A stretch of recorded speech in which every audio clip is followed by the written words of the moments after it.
We're 2 sleeps away. 2 sleeps away from Super Bowl Sunday. I can't wait to upgrade this Super Bowl 52 shirt on Sunday night, Monday morning, after the Eagles are Super Bowl champions again. I'm Phil Stiefel. That's Jason Vorhees, trending in the AM. The final Super Bowl preview show starts in 30 seconds.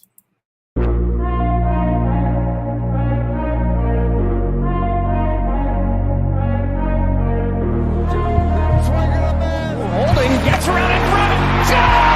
Joel Embiid and Philadelphia has it.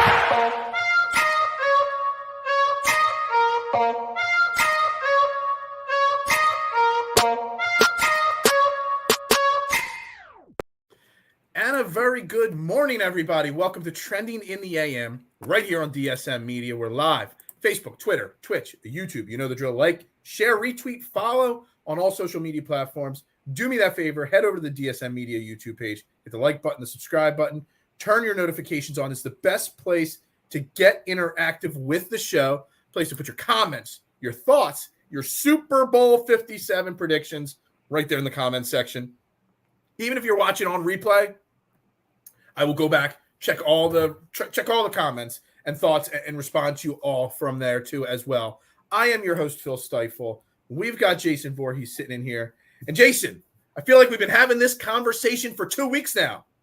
And we have the Super Bowl conversation. I don't know what's going to happen next week. It's going to be the most boring trending in the AM next week because we're not going to have Super Bowl preview conversation anymore. I don't know. I'm sad to see it come to an end, but I'm excited that we are 2 sleeps away till Super Bowl Sunday, Jason. Well, 2 sleeps. You might be getting some sleep. I haven't slept 2 days. I'm not kidding. That is not a joke. I've been up every hour. Like, I'm amped up, and I get like that. I remember back in 2017, I was the same way. And every year that the Eagles go far in the playoffs, I don't know what it is. It's just this time. Like, you and I both work retail, so obviously this is a busy time for you. We're picking up extra sales at the supermarket. It's just so fun. And I'm not gonna lie, you can tell the vibe. Like, people that are normally miserable are even happy, and it's all because of the Eagles. Like, it's insane what I think that sums up. Everybody is so happy. Like, every person that comes into my pizza shop has got some green on. They just say, "Go Birds," even if they know nothing about Super Bowl or football or anything. It's "Go Birds, let's go" on everybody. Everybody wants to know my opinion when they come in. I was in Wawa. It's a great feeling. Yeah, I was in Wawa last night, and this one woman was like, she was just like, everyone is happy because, like, everyone was like opening doors. Like, people that normally are like, half the people do hold doors and half the people are just miserable. And like, she was like, this is crazy. Everybody's so nice today and happy. And I'm like, because I have my Eagles stuff on, I'm like, and I just pointed. I didn't even have to say anything. Right. It's like, that's why everyone's happy. It's crazy in this world that we live in, and I'm not trying to get too deep here, how sports and your home team can influence the energy level of a city, even if you're not a sports fan. Because it makes us, the diehards, extra excited, which that energy translates to the semi-excited people, and then the semi-excited people influence their moms or their brothers or their sisters who don't care. But now all of a sudden they're excited. I know my nieces are excited because their grandpop and uncle are excited. So it translates down to so many people. It's crazy the effect that sports can have on people. It is, man. It is. It's like, it's mind-boggling how the mood is just the mood of the city. And it's not even just the city. It's even outside of the city. It's everywhere. It's Eagles Nation. Obviously, Chiefs have a good fan base too. So they have a very good fan base. Let's not sell them short. I mean, it's a great fan base and a great franchise. That's what I think that's why I am even more excited. I just think everything about this Super Bowl is like, it's just perfect. Like, it's the 2 MVP finalists at quarterback going at it. It's head coach guru, top 5 all time versus new up and coming, coach, moving forward. It's, it's the two best offense. I mean, we saw that one stat. I forget who tweeted it, but there was like 7 similarities, like down to like the nearest decimal of like points that the Eagles have scored in the Chiefs. It's the exact same. It's like they had the same record, like all this stuff. It's just, it's just making it more, I don't want to say chaotic. All right, let's get to it then, okay? This is our final show before the Super Bowl. This is our final predictions, our paths to victory, our keys to victory, our keys to losses, whatever. So we're going to spend more time today breaking the X's and O's down a little bit more. And again, I don't want to sound, too positive or anything like that. I was on Flipping the Birds podcast last night over on the Philadelphia Sports Network, and it kind of popped into my head at random throughout the conversation that we were having. And then it got me thinking after the show. And I've been thinking about this nonstop, whether my random on-the-spot theory was accurate or not, because some on the show agreed, some didn't agree as much. So, Jason, I want to get your thoughts on this. I'm going to re-say what I said last night, and that there's more pressure on Kansas City to win this Super Bowl than the Eagles. And let me explain why. Kansas City loses this Super Bowl. They lost to Jalen Hurts, a guy that can't throw. Kansas City loses this Super Bowl. It's another loss in a big game for Andy Reid. Kansas City loses this Super Bowl. They were supposed to be there. The Eagles weren't. If the Eagles lose this Super Bowl, well, they're still motivated and set up for the future. If they lose the Super Bowl, the Eagles, Jalen Hurts was already told by everybody that he's not a Super Bowl quarterback. He's not an MVP quarterback. Everything sets up that the Eagles aren't under the pressure this year, in my opinion. They'll be there again next year. And that, I think, can help translate to this Eagles team being looser and being their energy level can stay the same throughout the game because there is no pressure. Anything to this theory that just randomly came into my head last night? I know you said some of them disagreed with you. I think it's actually very valid. I don't see how the pressure could be more on the Eagles in that maybe from the city, from our perspective, maybe like our fans are going to put obviously we want to win, but so do Chiefs fans. But I think when you talk about pressure, I think at this level, when it's Super Bowl, I think there's pressure on both teams, obviously, to win. So basically, even already, I've already, from the 2 words you said, realized maybe I should have rephrased it. There's more pressure on the Chiefs to win than there is the Eagles to win. Yeah, and that I would agree with that because I think the Andy Reid factor, and I also think that the Eagles, I think Kansas City has been good for a while. I'm not saying that they're ready to like just implode. Pat Mahomes isn't going away. But what I am saying is that Pat Mahomes already had that $50 million contract where Kansas City had to shave their roster. They're not in a situation where they're ready to like just say, oh, we're going to be good every single year because they're, by the way, have to face the Cincinnati Bengals, who pretty much have had their head besides this year. Oh, and by the way, Josh Allen and the Bills, they're not going away either. And like you could go so on and so on. The AFC is a tougher league. Tougher path to the Super Bowl. Exactly. I think in that aspect, absolutely the Chiefs have more pressure because I think the Eagles are going to be here for a while.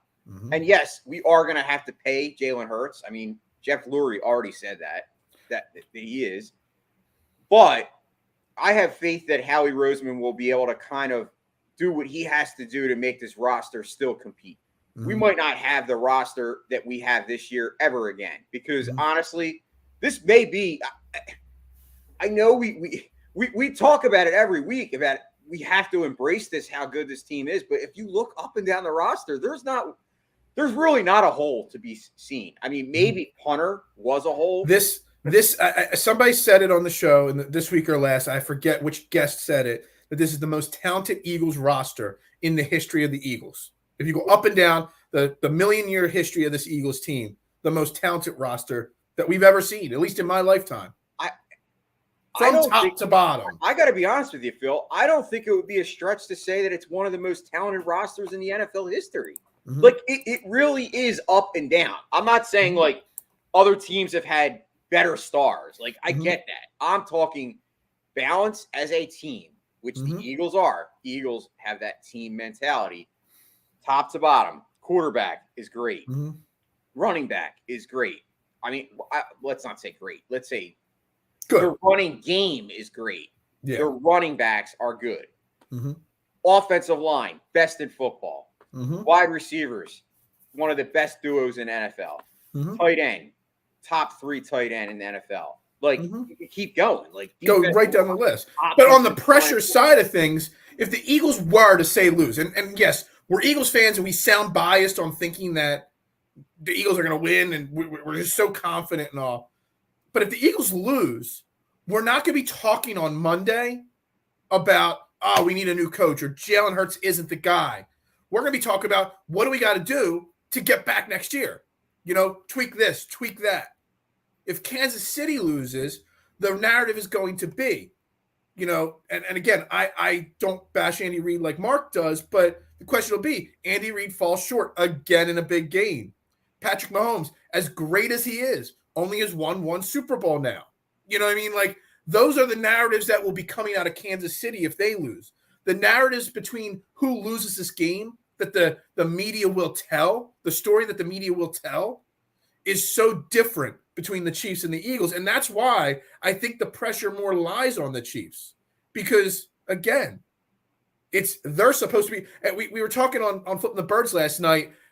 Brian Cameron, the host of the show, who's been on the show a bunch of times, he phrased the question, why should Patrick Mahomes win the MVP instead of Jalen Hurts? And I kind of phrases into this conversation. And I said, Patrick Mahomes deserved it. And he didn't. I think it was Jalen Hurts, even though that Patrick Mahomes won it. I said, if you want me to make the argument why Patrick Mahomes should be the MVP, it's because he should be. He's the best. He should be the best. And he should be able to elevate his lesser talent to this point. But if you're the best, you should be able to win the Super Bowl as well. There is that pressure that comes with being the best. So maybe that's part of it as well. What's up, my guy, Joe Castro? How you doing, my man? Thoughts on that? No, I think you're spot on with the assessment. I think, you know, who's going to be calling this game? Fox's top announced team. I don't know who they are. No, not Collinsworth is NBC. I know it's Erin Andrews' crew. I forget who else is on Erin Andrews' crew. It's whoever the new A team is at Fox. They're not great. They're not bad. I was just curious because I'm glad we don't have to hear Collinsworth gawking about Pat Mahomes, about, you know, stroking him about how good he is. Like, I don't need to hear that. But see, the thing is, though, it's not like in that case he's not wrong. Yeah, but I don't need to hear the whole game. Greg Olsen, Burkhardt, Rinaldi. Yeah, that's the team there. That's right. I was thinking Olsen, but I wasn't positive on it. I wasn't sure if Olsen or Moose Johnson was the A team, but yeah. So that's who's calling it there. Yeah, they're not bad. Curious. They're not great. They're not bad. They're learning on the fly how to be the A team, that group. So because the names are a little smaller in Burkhardt and Rinaldi and all, it's a little bit more palpable, you know, to listen to them talk because they're not as egotistical as some of the bigger names are in the media. I'm happy to hear that, honestly. Yeah. Like, I mean, I remember, like, for years it was Al Michaels, and, man, he's just been horrible lately. Of course, an Andy Reid hater like Mark would love Chris Collinsworth. Yeah, that makes a lot of sense right there. But anyway, back to the game. Give me Joe Davis. Yeah, Joe Davis is quality. Joe Davis is very quality, in my opinion. So with the pressure being on the Chiefs, do you think the lack of pressure on the Eagles helps them? Or maybe it hurts. Maybe it takes some of the edge off. Do you think the Eagles, because they have that underdog mentality, do you think the lack of pressure, if this is really the case, could be a detriment to the Eagles? Maybe they're not as, ready to run through a brick wall as they should be. No. Or is it just business as usual? Stay even-keeled as they have all year. Never too high, never too low. I just don't think anything phases them, and I think it's because of Jalen Hurts. Like, 100%. If you had a quarterback or you had somebody that was like an Aaron Rodgers type up there, you know, it's like wiry and always calling people out, and, you know, it might be a different story. Then the pressure might get to them. I firmly believe that they follow the leader, and Jalen Hurts is like it's just I never thought that every time I see him that I could like value him more as a person, not just as a player on the field. Dude, these interviews, he's killing it. He's just killing it. It's like watching a 40-year vet, a 30-year vet after at their Hall of Fame speech. That's how it is. Like he's just He very gets it. Yeah, he's in tune with what he listen. I don't think he's going to be denied. I just don't. I know we keep saying, are we overconfident? I still think we are being a little overconfident. We'll get to final score predictions in later in the show. But, for as confident as we are, and a lot of people want to predict 10-point wins, 20-point wins. Mark already put his up there. It's a 23-point victory for Mark. And I keep going back to a score that's like a double-digit win for the Eagles. But then I keep going back to, yes, I just said the pressure's on the Chiefs because of the Andy Reid factor, the Patrick Mahomes factor. But also, it is Andy Reid and Patrick Mahomes. And I know you're going to say we beat ourselves, they don't beat us, and all that stuff. But that's got to be in the back of your head. Even if we're up 14-0 on Sunday, 17-0, 21-7, whatever it may be that we're up, that Patrick Mahomes, for as even-keeled as Jalen Hurts is, Patrick Mahomes is not adverse to being rattled a little bit. But Patrick Mahomes is so good and so experienced. All he's got to do is look at the guys on the sideline. Yo, we're not out of it. And it wouldn't surprise me if we're up huge. And that typical Eagles let the foot off the pressure or off the gas, happens. And it's nothing for Patrick Mahomes to score 2 touchdowns in 5 minutes. He's done it time and time again. Look at that playoff game last year where they just went back and forth in the last 2 minutes of the game and scored like 600 points. This is what Patrick Mahomes does. And it's that Patrick Mahomes factor.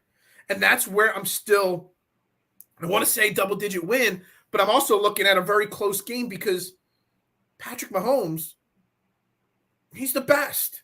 And he's not going to let his team get blown out. I mean, Phil, you must be like channeling like my inner brain because make no bones about it. I'm overconfident. I feel we are going to win. This game is not going to be a blowout. It is going to be a close game.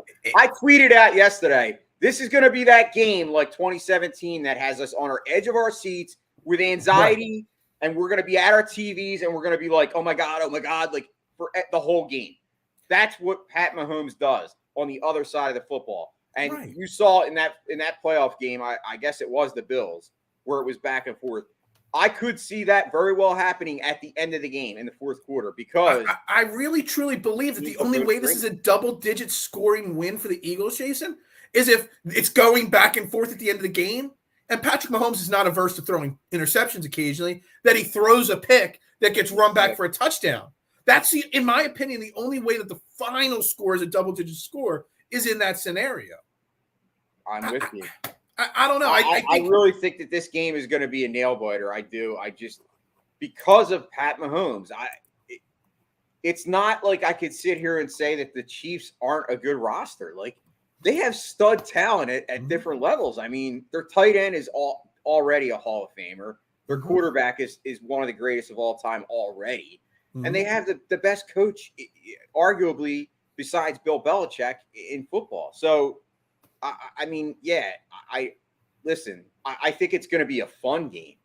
But I think as fans, you talk about the Eagles being even keel and balanced. We're going to be far from balanced and even keel. We're going to be like, oh my God. The question then comes if what you're saying, it's going to be like, 2017, where it's just back and forth, and the combined score is going to be in the 60s or 70s. Can the Eagles keep up with Mahomes? Like you say, you might see what we saw last year in the playoffs with that Chiefs game, where they're just bing and boom, back and forth down the field. Can the Eagles keep up with that? Like, I know Jalen Hurts is and the Eagles offense is one of the best in the league, but if they go down and score, then the Eagles defense gives up another score 2 minutes later, are the Eagles going to be able to come back and score 2 minutes later again? Like, you got to be able to keep pace with this Chiefs team, and then your defense has to make that one or two stops. That's how you win this game. Can the Eagles keep up offensively till the defense makes that one key stop that puts us over the edge? That Brandon Graham strip sack in 2017, that obviously was one of those moments that got us to make that momentum change and everything. So can this offense keep up till Hassan Reddick, or James Bradbury or Chauncey Gardner-Johnson makes a pick six, whatever it may be? That's going to be the big question there. Yeah, I mean, I think that offense can absolutely keep up. I mean, you look at it, they were the first and third offenses in the NFL. Like, the Eagles do their offense a little bit differently than the Chiefs. I mean, the Chiefs are pretty much, live and die by the pass. But don't forget, the Chiefs' running game is actually pretty good. Yeah, absolutely. They have Pacheco, and like, the guy is, he's really come out of nowhere. I think he was like a 4th or 5th round pick. I think he was actually a 7th. I think he was a 7th round pick. Maybe he was, which that's even more. Everyone brags about Purdy. Like, Pacheco's doing just as good. I think the thing that separates the Eagles from the Chiefs is that, you can argue about Pat Mahomes being like a magician and being able to like make passes on like one leg and all that kind of stuff. But the Eagles have Jalen Hurts, who, by the way, we haven't seen it lately because of the, they were kind of keeping him, let's say, vanilla. Mm-hmm. Jalen Hurts is going to be all out, and that running game of his is there. And I can tell you right now, I'm sure that is going to be a factor in this game. Because I feel like if the Eagles get to the point where they are struggling offensively, like where, say Jalen's not being able to throw the ball deep, just say that happens, and say, let's just make scenarios, and the Chiefs are up 10 points, just say. I feel that Nick Sirianni will say, okay, training wheels off, Jalen, do your thing. Like, and he'll get to a point where it's just like when he starts running those RPOs, where he goes into that zone where you saw it, dips and dumps of it in the game against the Niners. He didn't run like a lot, but when he did run, he had those runs where it was like you could see he was focused. And I could see that kind of thing happening if, say, the Eagles struggle. They have that in their back card. They do. Yeah, and I think that's where this comment from Mark comes in. Eagles need to play their game and force the Chiefs to play their style versus the opposite. It's kind of like if I keep giving you the scenario, what if the Eagles jump out to an early lead and then the Chiefs are never going to be out of it? Well, if the Chiefs jump out to an early lead, the Eagles can't try to play the Chiefs game and keep up with them. They need to try to keep wearing the Chiefs down so that if they need to run the ball heavily in the second half, they've worn that defense down. There's nothing. The Eagles could be down 21-0 and still play their game and still come back to win because of that Jalen Hurts factor there. Yeah, don't try to mix up what you've been doing right for 20 weeks. No, and I know that you and I have, we've discussed like, Jalen Hurts' health and I know you brought up like on the fear show that we had 2 days ago where your biggest fear was that. One of them was Jalen Hurts not being able to throw, the deep pass, that he was like only 2 of 9, I believe, or 3 of 10. 3 of 10, but one was Devontae Smith. Yeah, so you brought that up, but I also say I think you got to believe that the 2 weeks off and him kind of resetting and getting through, knowing that he was out for that one or the 2 games that when he was hurt, and then coming back in that game where they really didn't let him play Jalen Hurts ball. Like they didn't have to.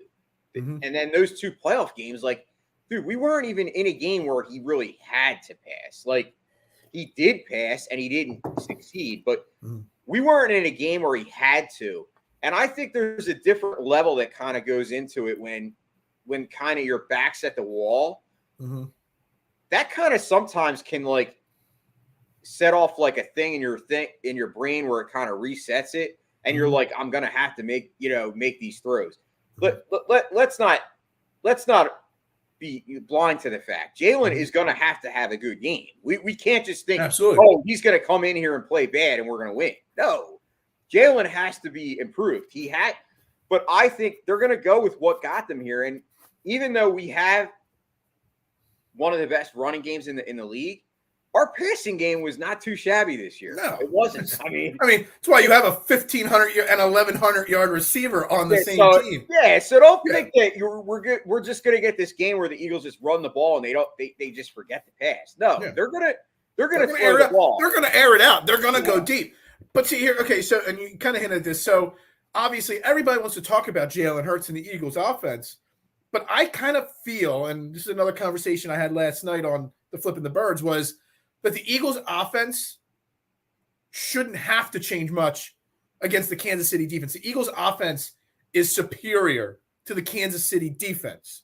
Now the question becomes, I know statistically speaking, the Eagles defense was a top 3 defense in the NFL, but I think the game comes down to the Eagles defense versus the Chiefs offense, more so than Jalen Hurts' offense versus the Chiefs defense. We know what we're going to get. Eagles offense versus that Chiefs defense. It's will the Eagles defense make enough stops? You're not going to shut the Chiefs out. You're not going to keep the Chiefs to 7 points or something like that. You're going to have to make 1 or 2 stops of this Chiefs defense. And can they do it? Can they, gang tackle Travis Kelce so that he doesn't get those yak yards after he's wide open? And we already talked this week about how great of a route runner he is. Are they going to be able to stop McKinnon from breaking a screen pass? Are they going to be able to keep Mahomes in the pocket and rattled by getting pressure on him nonstop? That, I think, is where the key to the game is going to be, because I think that the Chiefs offense versus the Eagles defense is a closer matched contest than the Eagles offense versus the Chiefs defense.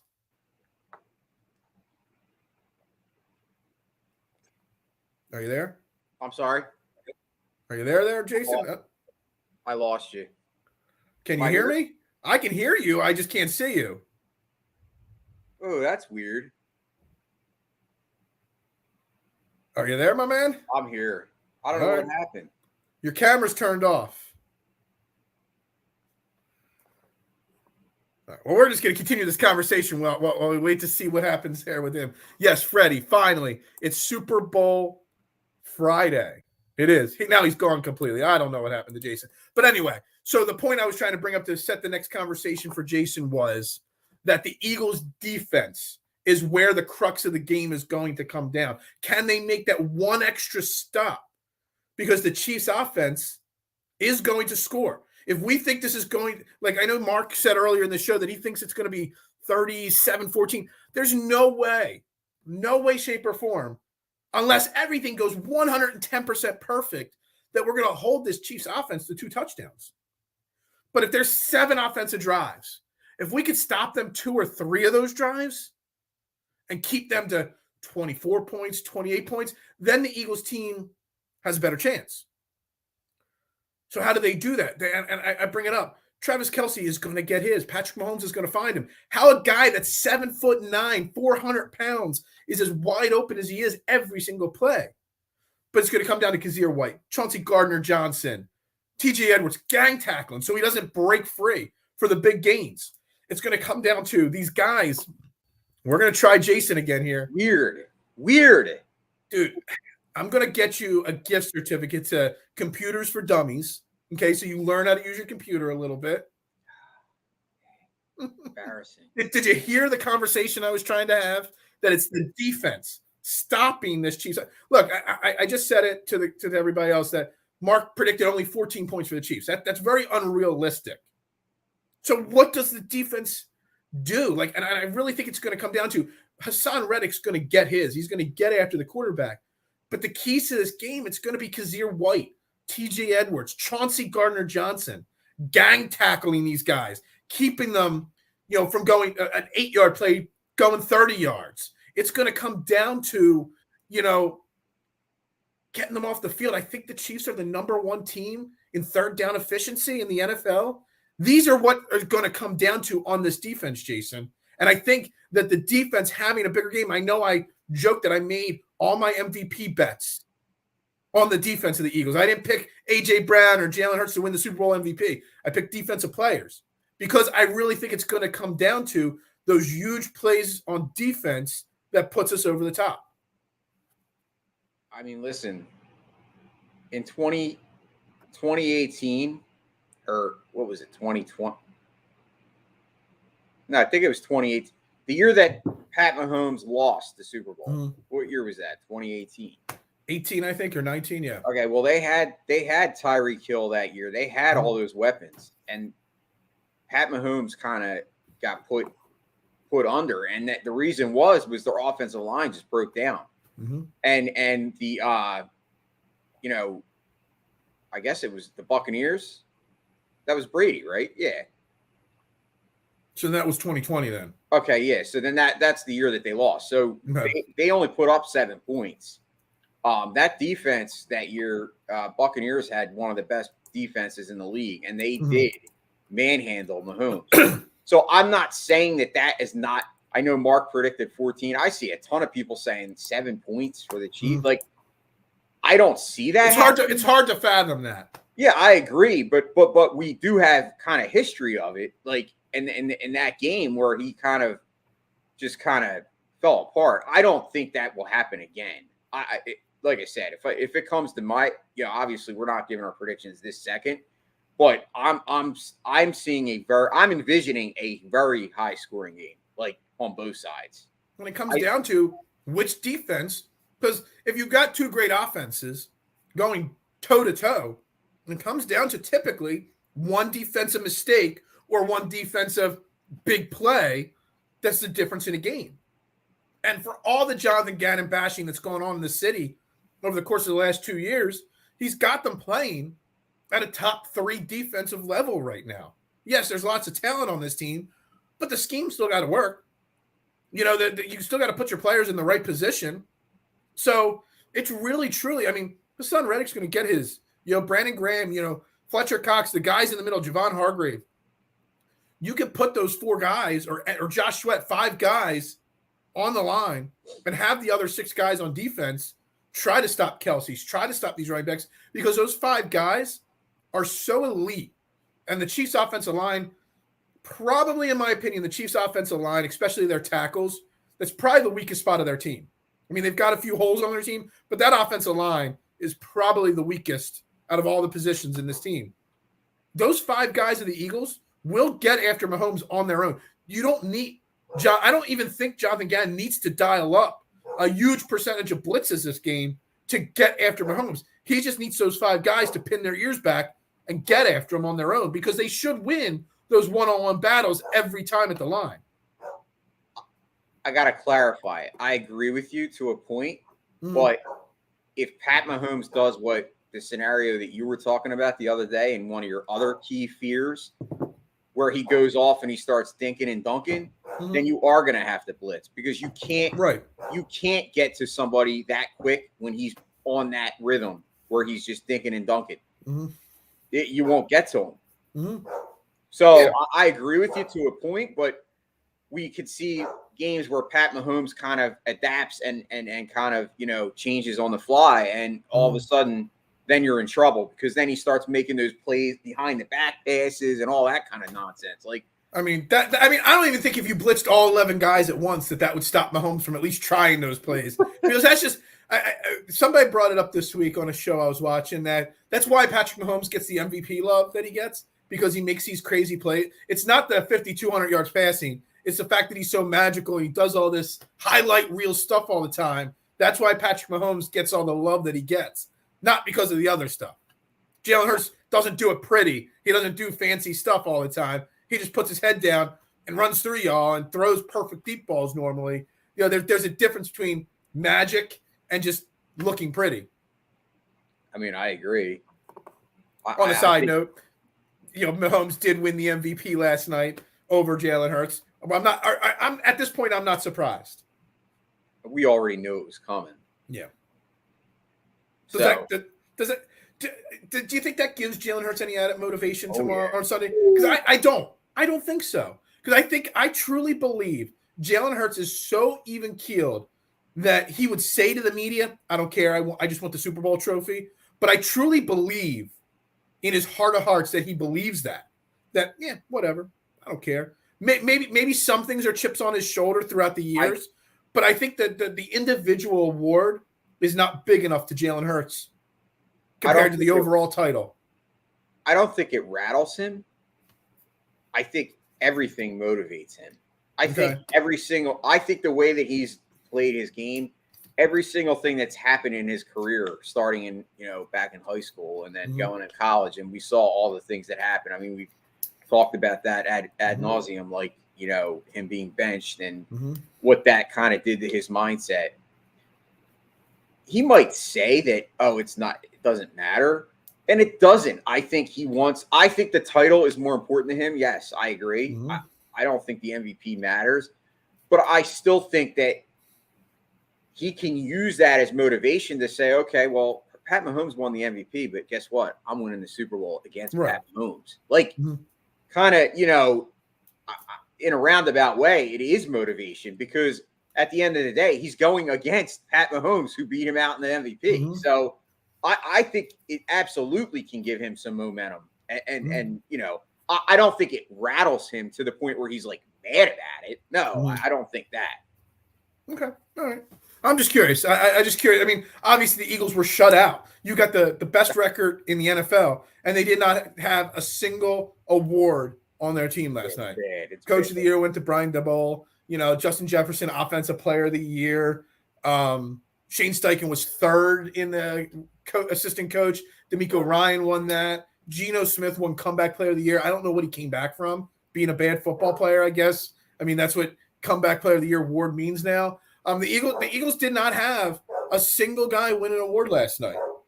Does that speak to the level of disrespect this team has gotten? I mean, most of the Eagles, Hassan Reddick and Nick Sirianni, weren't even finalists for any of the awards last night. I mean, I think that speaks to what the national media really thinks of this team. I agree, dude. I think it's just another like buckle in their belt where the Eagles can say, you know what? This is a big one right here. And I was thinking of this before the show, Freddie. I wasn't sure who it was, but I knew it was a long time. Normally the league MVP does not win the Super Bowl. Does that almost invalidate what the MVP award even is? Because you would normally want your best player in the league. You would think the best player in the league is going to at least be playing in the Super Bowl. Or does it just invalidate, the system that the playoffs in the NFL are? I mean, I think it's crazy that the league MVP does not win the Super Bowl hardly ever. I think this is a crazy, crazy thought right here. Like, what does it invalidate? Or does it validate something? I don't know.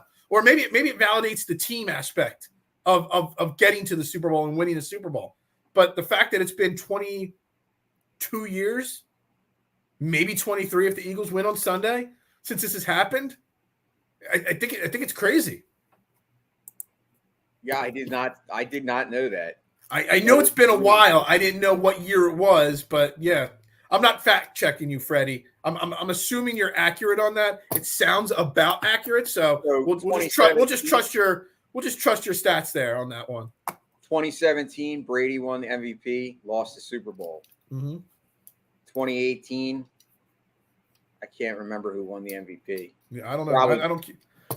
Yeah, it's just crazy to think about it like that. All right, so we're 40 minutes in. Let's get to the nuts and the bolts. Let's get to the game itself. We've already basically danced around it. Let's start talking some keys here. Okay, I know everybody wants to gravitate towards A.J. Brown and Devontae Smith against the weaker cornerbacks of the Chiefs, but I want to start with the keys to the game in the running game. I think Miles Sanders, Kenny Gainwell, who's come on fire the last 4 or 5 weeks, been a bigger aspect of the team. I think, and obviously Jalen Hurts in the running game. I think the running game is more important than the passing game. And I do that because I think if you can run, we always talk about how the Eagles are backwards. They use the pass to set up the run. as this game goes on and this weaker Chiefs defense gets worn down, we say this could be a shootout.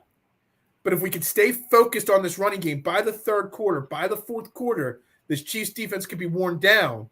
This Eagles offensive line can manhandle that defensive front of the Chiefs, that Miles Sanders and Kenny Gainwell can put this game out of reach and get it to that double-digit win if we stay focused and committed to the run game throughout this whole entire Super Bowl.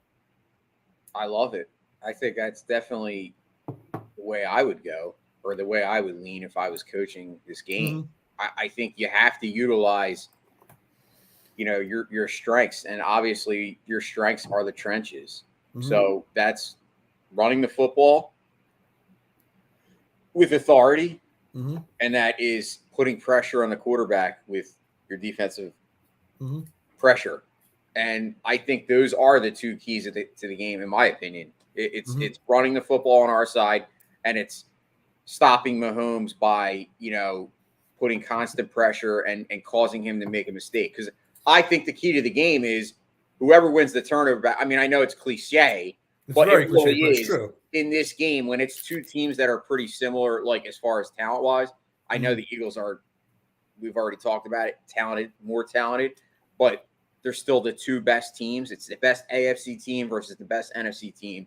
And when the teams are so evenly matched, it's going to come down to turnovers. And I firmly believe that I watched Pat Mahomes, and he has a tendency, because he's a gunslinger, he will throw a pick or two sometimes when he's in those games. So I think win the turnover battle, cause a turnover. And it's not just the turnover, it's the points that you get off of turnovers. That's like, make them count. We've seen that happen multiple times this year. The defense causes a turnover, then the Eagles go 3 and out. And then you're just the momentum. You never gain the momentum from that turnover. Yeah, so it's kind of hand in hand, and that's my keys. Okay. The next key, and we've talked about it a few times already today and this week, it's stopping Travis Kelce. For as much as we have to stop Patrick Mahomes, I mean, I know you said that I was a little soft on MVS, Scantlin, but you can, when you have Darius Slay and you have James Bradbury, Scantlin doesn't scare me. Kadarius Toney, who practiced in full yesterday, doesn't scare me. They're not going to beat Slay and Bradbury one-on-one. So I really think Travis Kelce's one of those guys, you're not going to stop him. He's going to have 10 catches on Sunday, 9-10 catches. There's no doubt about it. It's does he have 90 yards with those 10 catches or 160 yards with those 9 catches? Does he have 0 touchdown with those 10 catches? Does he have 2 touchdowns with those 10 catches? That's, to me, how the defense schemes up and gets to Travis Kelce. That is going to be massive, in my opinion. And I think a key way to do that is by having that 5th guy on the defensive line, or whoever's going to cover him, Gardner Johnson or Kazir White. I know Jonathan Gannon doesn't press, and I don't want Jonathan Gannon to change his style, but you got to press Travis Kelce a little bit and chip him and jam him at the line. Get him off his route at the start of a play. Somehow slowing down, containing Travis Kelce as best as you can is going to be massive, because Travis Kelce get 10 for 120 and 2 touchdowns, we lose the Super Bowl. If he's 10 catches for 88 yards and no touchdowns, we win the Super Bowl. I really, truly believe Kelce is that much of a difference factor that you got to find a way. You let Scantlin beat you. You don't let Kelce beat you. Kelce's a game changer. I mean, so often you watch games where the Chiefs are down, and all of a sudden, Mahomes and Kelce, that connection, reconnects because, maybe it was not working early in the game and they go to it. And all of a sudden, he puts up crooked numbers. Like in one quarter, I'll have 100 yards and 2 touchdowns. Like you said, I agree. I don't think I could disagree with that. And, Kelce's, he's the kind of player we talk about it. When we talk about the Chiefs, you circle Pat Mahomes and you circle Travis Kelce and you circle Chris Jones. They're their 3 top guys. And, having a tight end of that nature, I don't even consider him a tight end at this point in his career. Right. He's a wide receiver that just can dominate people. His route running, we talked about that. We is one of the best in the NFL. So he's gonna get his, but I agree, limit it. Don't allow him to get the big one where he goes for 25 yards and a touchdown. Mm-hmm. Limit his damage. You're not going to stop him because he is super good at getting open, and Pat Mahomes is one of the most accurate quarterbacks of our day. So you're not going to stop it. But yes, limit Travis Kelce. I agree. Don't change your game plan, but you do got to kind of, I don't want to say spy. You got to have him as your number one, person to watch. Mm-hmm. Okay. Before we make final predictions, I do want to have a little fun here for a few minutes here, and I'm trying to look something up as you're talking. Obviously, Rihanna is the halftime show. I do want to bring in the halftime show into the conversation a little bit. Last year's halftime show was fantastic. One of the best, that we've had in years. Are you excited to see Rihanna? Rihanna has not been on the stage for a long time. She hasn't performed. She hasn't toured, hasn't released new music in a long time. Are you excited for Rihanna to be the halftime show, or is that going to be a bathroom break for you? Actually, I love Rihanna. I think she's got a great voice, and I think it's going to be. I'll be tuned in. Okay, all right. Who do you want to see appear on stage with her? Because nowadays, it's not just one person. It never is one person. It's always, 3 or 4 people come out to perform. Last year, I mean, the names that appeared last year were insane. Who do you want to see on stage with her? Well, unfortunately, I'll never get what I want. I'm a metal guy, and I think they do a disservice to not have any kind of metal band. Like, I think a band like Metallica or Guns N' Roses is big enough that they would put on a great show. And No. I mean, who do you want to see appear with Rihanna? Oh, okay. Because they'll always bring somebody else out. That would actually be pretty crazy to have somebody like Slash come out, and just be jamming away with Rihanna, like some totally, cool as hell. 2 totally random spectrums of the universe together. That would be pretty exciting. Oh, I agree. I'm trying to think. I mean, last year, we had Eminem. We had a lot of people last year. We had a lot of people. It was Eminem, Dre. It was that whole 60 Cent was on the stage with him because he's no longer 50 Cent. He's 60 Cent because he put on about 60 extra pounds. I pulled it up. I just was curious. So the odds are that Jay-Z, Eminem, DJ Khaled, and where's the other one? And Kendrick Lamar. Kendrick Lamar is actually the favorite. Odds, you could bet who appears with her. He's Kendrick the odds-on favorite last year, though. They're going to have 2 years in a row. And Eminem, because they've collaborated with her so much in their career, both Lamar and Eminem, that they're the favorites to appear. I want to see a full halftime show just Eminem. I don't care about the others. Eminem to me is one of the greats. I'm going to go out on a limb here, and this is going to be the end of Trending in the AM ever, because we're going to get canceled when I say this. I think Rihanna's overrated. I don't like her. I do not find any fascination with her or her music whatsoever. Wow. I know. I've never connected. I've never seen the draw. I don't know. Roddy, pull the plug. I don't think she's as talented. And I don't think everybody thinks she's like this great looking. I don't even think she's that attractive. I have no fascination whatsoever with her. I will be watching. If I do not see Eminem join her on stage in the first 2 minutes, I'm going to go refill my drink. I'm going to go do whatever. I could care less about Rihanna. Phil has lost his mind. I have. And I guarantee if I ask 100 people what they think of my opinion, they will tell you 99 out of 100 would disagree with me on that. But I find no fascination with Rihanna. And I think it's the worst halftime. This has a chance, in my opinion, to be the least entertaining halftime show of all time. Yeah, I just got canceled. Exactly. I can't help it. I have no enjoyment from Rihanna ever in my life. The best work she did was in. I'll be DMing Scotty after the show and CC and Dylan. Yeah, you guys can clip this out. The 48-minute mark of this show, I said it, and I'll say it again, Rihanna is overrated. Oh, man. All right, back to the game. Back to the game. If anybody's even watching anymore at this point, everybody's blocking us, and we just lost 7,000 subscribers on YouTube. Yeah, it was a nice run. Exactly. Show's over, guys. We won't be here on Monday. Man, what happens first? The world ends, or I get canceled for saying Rihanna's overrated? Man, look at me. I could be a hot take artist too. I could be just like Chris Sims.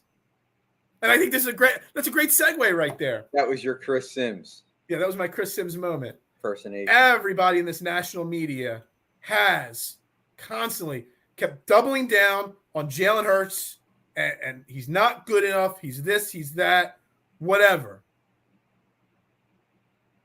Does winning the Super Bowl on Sunday, does Jalen Hurts winning the MVP of the Super Bowl, do these people, the haters, if you want to call them that, finally say, I was wrong about Jalen Hurts, or do they continue to find a way to doubt this guy? I think they'll still doubt him, even if he wins the Super Bowl. That's my premise. I've been saying that. I think they'll doubt the Eagles. I think the national media, for some reason, just does not acknowledge when we have success in our football team. They don't. And, a lot of the national media didn't want to – I really felt that way when we played the Houston Astros in the World Series. I felt like it was a lot of undertones that, the Astros are just so much better than the Phillies. And I just get the impression that that's how the national media is just going to be towards us. And we just got to live with it. And you know what? Maybe we embrace it just like we've been embracing the greatness of the Eagles. Like, let's embrace that. You know what? That's kind of like a battle scar that we can wear on our jerseys. And, just know that, dude, we know how great this team is, and we're enjoying the hell out of it. And I think a lot of it's jealousy. There could be some jealousy. There. Absolutely. All right, Eagles had an easy run. Yeah, it'll be one of the many excuses that are thrown our way. All right, it's that time for predictions here, Jason. I'll let you go first. Your score prediction, but why and how it gets there. I need to know exactly what and why. So I've been thinking a lot about it. I originally was thinking it was going to be a blowout. And my original prediction was more in line with Mark's. But I have this weird feeling that it's going to be like a 2017 again. It's just going to be a great game overall, and it's going to be back and forth. And my final prediction is 35-31 Eagles. I think it's going to be a nail biter. I do. Okay. I think you're going to see Jalen Hurts at his best on both sides of the ball. I think he's going to get some rush. I think he'll definitely have a rushing touchdown. I think he'll have a good amount of rushing yards, and he's going to air it out. And I believe A.J. Brown is definitely – there's no way that teams are going to hold him 3 games in a row to nothing. He is going to be a presence in this game, and I think they'll make it known early. I think he'll have a deep touchdown early. I think the Eagles will get to a point where they are behind, and I think Jalen Hurts will have to bring the Eagles back. It's going to be the opposite of 2017. It's going to be Eagles come back. Okay. Well, the NFL already gave the teams the pre-written script, right? So the game's already been written in stone how it's going to play out. But if that's not accurate and that's not true, I agree. I think it's going to be close. I keep going back to one number, and I don't want to predict a double-digit prediction, but I keep going back to seeing 34-21. That number just keeps popping into my head. But what I see, I actually see it being a lower-scoring game. What I foresee is with 2 minutes left in this football game, 2 or 3 minutes left, the Eagles are up 27-21. And I don't know, how they get there, but they get there. It's 27-21. And then either one of two things is going to happen. A strip sack by Hassan Reddick that locks the game up and we win 27-21. Or Reddick gets pressure on Mahomes. He forces a pass.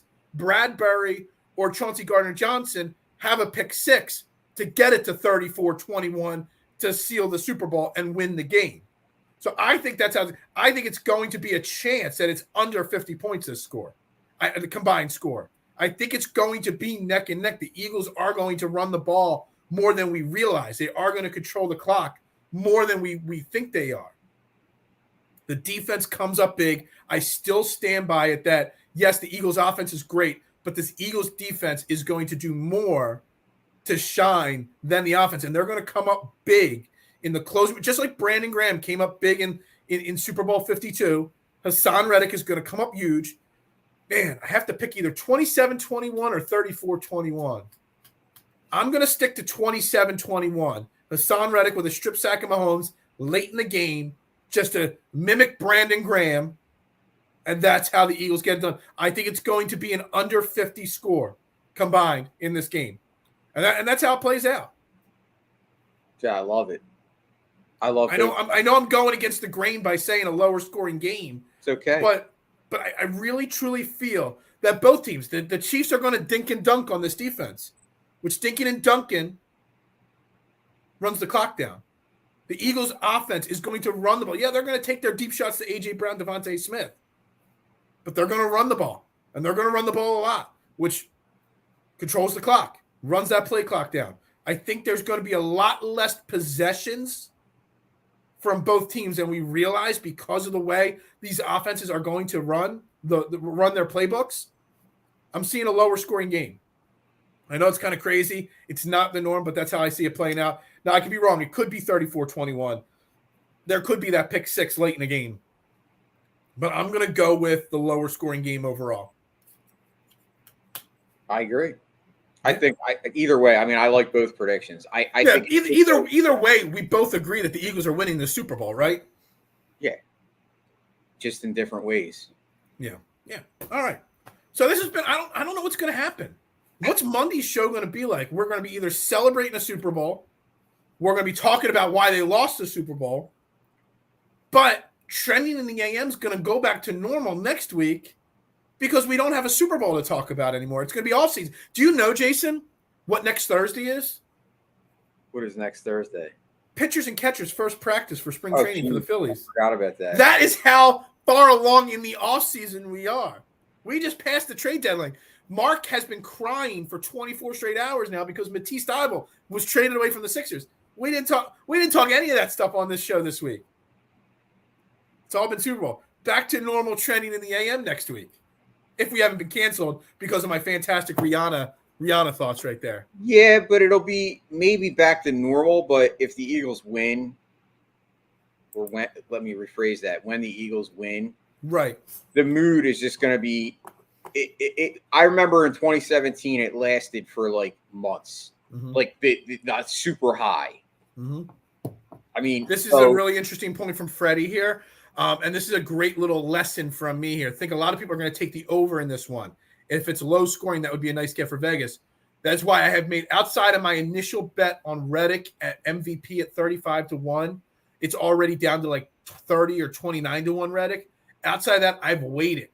Because what you want to do is those lines move, and so do the over-unders move. The over-under started at 49.5, then it went to 50, then it was 50.5. It's up to 51, the over-under. As Joe Schmo's money, the casual only bet on the Super Bowl people start putting their bets in, those numbers change.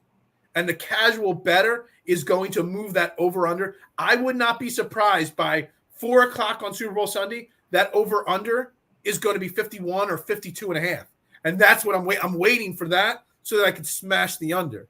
And that's sometimes you want to jump on a line like the Eagles were initially the underdogs for like 3 minutes. If I would have caught that quick enough, I would have bet the Eagles there because you knew that the money was going to sway towards the Eagles' way.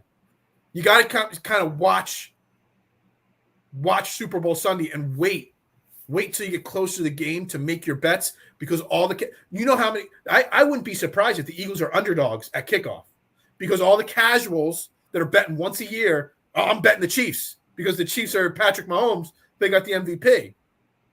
So you wait on Super Bowl Sunday until the last second to place as many bets as you can. At least that's my philosophy. I could be wrong, but I guarantee a lot of other big-time bettors would agree. If you don't get the initial numbers, you wait till the last second to bet on Super Bowl Sunday because that's when it's really going to sway one way or the other. I agree with you, man, but I don't know much about betting, so Yeah. I do. You're just listen. agreeing because you trust me. Don't trust me. I'm a loser. You know, a losing bettor. Every professional bettor is a loser bettor, basically. No, I don't think you're a loser. I think you've done very well this year. Oh, I've gotten very damn lucky this year. All right, we're wrapping it up. We got Jason Vorhees and I, and pretty much 99% of the Delaware Valley predicted an Eagles Super Bowl victory. Jason, what is going to be the feeling like on Sunday night when Jalen Hurts is hoisting that Super Bowl trophy? I'll probably be in tears. I was in tears last time. Well, I'm saying, will you have a different feeling? Because when they won the Super Bowl the last time, I literally dropped to my knees. I didn't cry. I think I had a minor heart attack. And I just kept looking over the screen, was there a flag? Is there something wrong? Are they going to give another play? Or are they going to put a second back on the clock? Like, I had a stunned feeling. This time, I feel like it's going to be a different reaction from me. It's going to be more of an excitement feeling. Yeah, I agree. I think it's funny that you say that because I watched that game with my dad, and obviously I'll be watching this one with my dad. But that one was like, I couldn't believe it. I didn't know what to say. Like, I know you saw a lot of videos of people like yelling, and there was like complete silence in my household. Like, Yeah, there was, me too. it was almost like shock for like 15 minutes of like, what did we just witness? Yeah.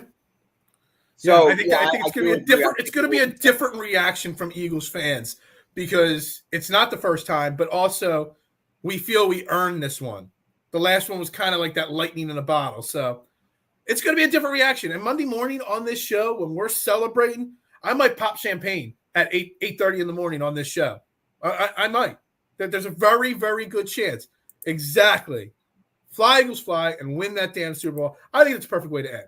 This is Trending in the AM. Make sure you like and you subscribe. I'm sure we'll be having many more shows all weekend long on the DSM Media Network. So turn those notifications on, subscribe, follow. Don't cancel me for my bad Rihanna opinion, and just enjoy this. This is going to be a great weekend. Be safe, everybody. If you're going to go to Philly, if you're going to go partying with everybody, please be safe. Please, please, please enjoy this moment. Let's show the world why Philadelphia is the best damn sports city there is. And yes, as he says right here, Kyle, go freaking Birds. Go Birds.